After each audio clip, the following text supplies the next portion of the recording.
বাংলাদেশ খেলাফত মজলিস কুমিল্লা পশ্চিম জেলা শাখা কর্তৃক আয়োজিত বৈষম্য বিরোধী ছাত্র আন্দোলনে শহীদানদের মাগফিরাতের জন্য ও আহতদের আরোগ্য কামনায় দোয়া এবং নৈরাজ্যবাদ বিরোধী আজকের এই পথসভায় উপস্থিত সংগ্রামী সভাপতি, উপস্থিত কেন্দ্রীয় ও জেলা ও স্থানীয় নেতৃবৃন্দ, সমবেত তৌহিদি জনতা, দেশপ্রেমিক এলাকাবাসী, আমি সর্বপ্রথম আজকে ওই সকল শহীদানদেরকে স্মরণ করি এবং তাদের রুহের মাগফিরাত কামনা করি, তাদের শাহাদাত কবুল হওয়ার জন্য দোয়া করি। যাদের আত্মত্যাগ এবং যাদের বুকের তাজা রক্তের বিনিময়ে এ জাতিকে আল্লাহ রাব্বুল আলামিন ফ্যাসিবাদ এবং জালিম শাহীর করাল গ্রাস থেকে মুক্তি দান করেছেন। এই সকল শহীদান যারা বুকের রক্ত দিয়েছেন, অকাতরে নিজেদের প্রাণ বিসর্জন দিয়েছেন, 2024 সালের জুলাই থেকে আগস্টের 5 তারিখ পর্যন্ত এই সংগ্রামে প্রায় সহস্রাধিক আমাদের ছাত্র জনতা, এমনকি নারী শিশু পর্যন্ত নিহত হয়েছে। রাজপথে যেভাবে তারা পুলিশের বুলেটের আঘাতে জীবন দিয়েছে, ঠিক তেমনিভাবে ছাত্রলীগ যুবলীগের সন্ত্রাসীদের ছোড়া গুলিতে এবং তাদের আক্রমণেও বহু নিষ্পাপ প্রাণ ঝরেছে। এমনকি ঘরের মধ্যে বেডরুমে বাবার কোলে আশ্রিতা ছোট্ট শিশুও রেহাই পায়নি এই জালিমের জুলুম থেকে। জনগণের টাকা দিয়ে কেনা হেলিকপ্টারে চড়ে আইন শৃঙ্খলা রক্ষাকারী বাহিনীর পোশাক পরিধান করে খুনির ভূমিকায় অবতীর্ণ হয়েছে আওয়ামী পেটোয়া বাহিনী। হেলিকপ্টার থেকে গুলি করে বাসার ছাদে ঘরের মধ্যে অবস্থানরত নিরীহ নারী পুরুষকে তারা হত্যা করেছে।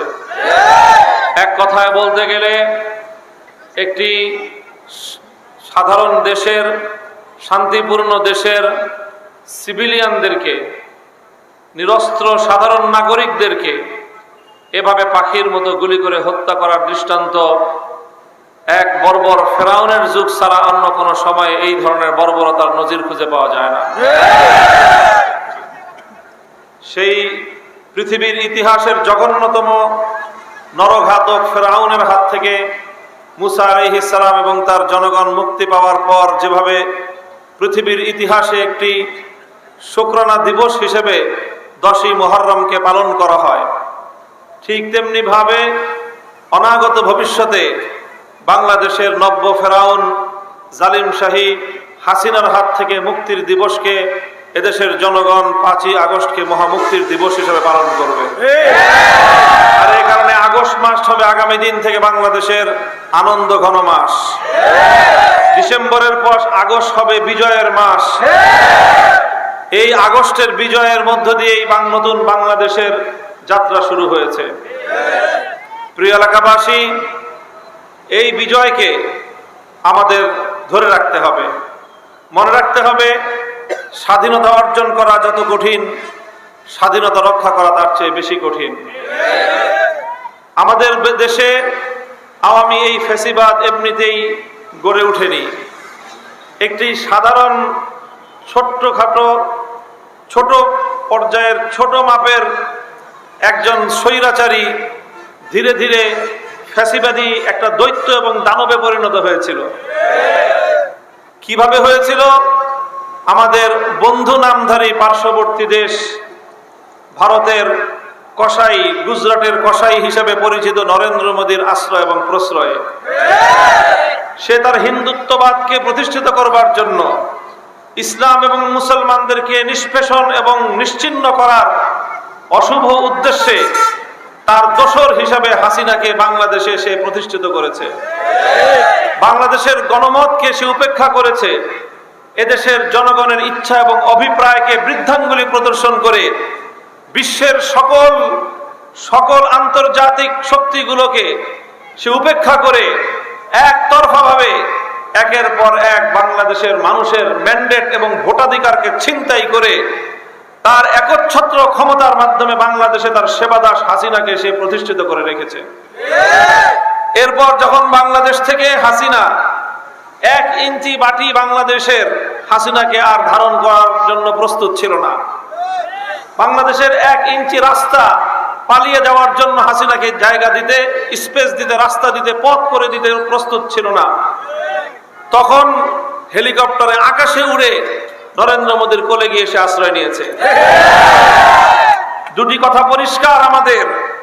প্রথম কথা হলো এই, যতদিন তাকে আশ্রয় দেওয়ার সুযোগ আছে আশ্রয় দেন, কিন্তু খবরদার দিল্লিতে বসে বাংলাদেশের স্বাধীনতার বিরুদ্ধে, এদেশের জনগণের বিরুদ্ধে যদি কোনো ষড়যন্ত্র করা হয় তাহলে এদেশের মানুষ 18 কোটি মানুষ ঐক্যবদ্ধভাবে সেটা রুখে দাঁড়াবে। দ্বিতীয় কথা, 2009 সালের পিলখানার হত্যাকাণ্ড, 2013 সালের শাপলা চত্বরের হত্যাকাণ্ড, 2014 সালের বিরোধী পথ এবং মতের লোকদের হত্যাকাণ্ড, 2021 সালের নরেন্দ্র মোদীর আগমন বিরোধী আন্দোলনে হেফাজতের নেতৃবৃন্দ এবং নেতাকর্মীদের হত্যাকাণ্ড, সর্বশেষ 2024 সালে অকাতরে ছাত্র জনতার এই হত্যাকাণ্ড, এই প্রতিটি হত্যাকাণ্ডের জন্য শেখ হাসিনার বিচার করতে হবে। অন্তর্বর্তীকালীন সরকারের কাছে আমাদের জোর দাবি থাকবে যে তাকে যে কোনো মূল্যে ভারত থেকে ধরে এনে বিচারের কাঠগড়ায় দাঁড় করাতে হবে। এক্ষেত্রে যদি ন্যায় বিচারের পথে ভারত যদি অন্তরায় হয়ে দাঁড়ায়, ভারতের ক্ষমতাসীন হিন্দুত্ববাদী সরকার যদি এক্ষেত্রে ন্যায় বিচারের পথে অন্তরায় হয়ে দাঁড়ায়, তাহলে তার সঙ্গে রাষ্ট্রীয়ভাবে বিহিত করতে হবে। আর এই জন্য আমাদের দেশবাসীকে আমাদের এই প্রতিষ্ঠিত ঐক্যকে ধরে রাখতে হবে। স্কুল, কলেজ, ইউনিভার্সিটি, মাদ্রাসার ছাত্ররা যেভাবে অভূতপূর্ব সীসাঢালা প্রাচীরের মতো একটি ঐক্যের বন্ধন তৈরি করেছে, এ বন্ধনকে অটুট রেখে সর্বশ্রেণীর জনতা, দলমত নির্বিশেষে দেশ, জনগণ এবং ইসলামের জন্য আমাদেরকে ঐক্যবদ্ধ থাকতে হবে। আর এই বিজয়কে চূড়ান্তভাবে জুলুম, অন্যায়, অবিচার মুক্ত, বৈষম্যহীন এক সমাজ যদি চূড়ান্তভাবে গড়তে হয়, মনে রাখতে হবে ইসলাম ছাড়া বিকল্প কোনো পথ নাই। কাজে আমরা জনগণকে আহ্বান জানাই, আসুন আমরা আমাদের অর্জিত এই সাময়িক বিজয়কে চূড়ান্ত এবং স্থায়ী রূপ দেওয়ার জন্য খেলাফত রাষ্ট্র ব্যবস্থা প্রতিষ্ঠার আন্দোলনকে শানিত করি। বাংলাদেশ খেলাফত মজলিস আপনাদেরকে আহ্বান জানাচ্ছে, খেলাফত যুব মজলিসের পতাকা তলে যুবকরা তোমরা সম্মিলিত হও, তোমরা ছাত্র মজলিসের সঙ্গে ছাত্র জনতা ঐক্যবদ্ধ হও। বাংলাদেশ খেলাফত মজলিস জনগণকে, যুব সমাজকে, ছাত্র সমাজকে নিয়ে আল্লাহর জমিনে আল্লাহর খেলাফত কায়েমের মাধ্যমে মানুষের পূর্ণাঙ্গ অধিকার প্রতিষ্ঠার এই আন্দোলন ইনশাআল্লাহ অব্যাহত রাখবে। আগামী দিনের সকল সংগ্রামে, ন্যায় প্রতিষ্ঠার আন্দোলনে, খেলাফত কায়েমের অব্যাহত এই অভিযাত্রায় আমি আপনাদেরকে হাতে হাত রেখে আমরা একসঙ্গে এগিয়ে যেতে চাই, আপনাদেরকে পাশে চাই। আপনারা থাকবেন তো ইনশাআল্লাহ? নাসরুম মিনাল্লাহি ওয়া ফাতহুন করিব। আসসালামু আলাইকুম ওয়া রাহমাতুল্লাহ। সুবহানাল্লাহি ওয়া বিহামদিহি সুবহানাল্লাহিল আযীম।